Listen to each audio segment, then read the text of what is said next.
Bharatiya Janata party की सरकार के दबाव में लिया गया। कल भी जैसी घटना हमारे नेता प्रतिपक्ष ने बताई टीकाराम जूली जी ने, जब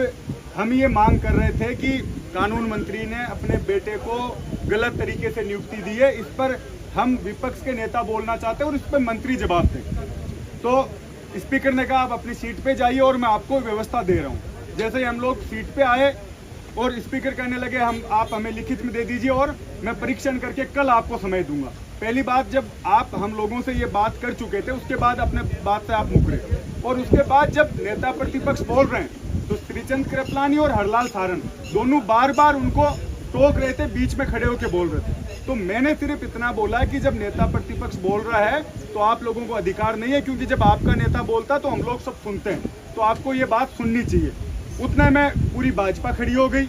और स्पीकर साहब को पता नहीं पहले से ये तय करके आए थे, क्योंकि उन्होंने पहले भी 2-3 बार यूँ कह दिया कि आप शांति से बैठ जाइए, क्योंकि भाजपा के मंत्री जवाब दे नहीं पा रहे। विधानसभा में पूरी तरह से भाजपा सरकार फेल हो रही है, उसको बचाव कैसे किया जाए, इसको लेकर पूरी जिम्मेदारी स्पीकर ने अपने ऊपर ले रखी थी। पहले से बार बार ये कहते विश्वविद्यालय से आए हुए छात्र नेता तुम सुधर जाओ, तुम्हें सस्पेंड कर दूंगा, और जिस तरीके से बिना वोटिंग और जिस जल्दबाजी में कल सस्पेंशन हुआ, कल मार्शलों द्वारा जिस तरीके का बर्ताव हमारी महिला विधायकों के साथ, बुजुर्ग हमारे जितने भी विधायक थे उनके साथ किया गया, एक जैसे सड़क पर झगड़ा होता उस तरीके की नौबत सदन में आई। और उसके बाद गतिरोध तोड़ने की बजाय भाजपा सरकार, भाजपा के मंत्री और स्वयं स्पीकर आज उनका बयान देखिए कि कांग्रेसी, जब आप उस पद पर हो तो आपका ये दायित्व बनता है कि पक्ष और विपक्ष आप भाषा का उपयोग करें।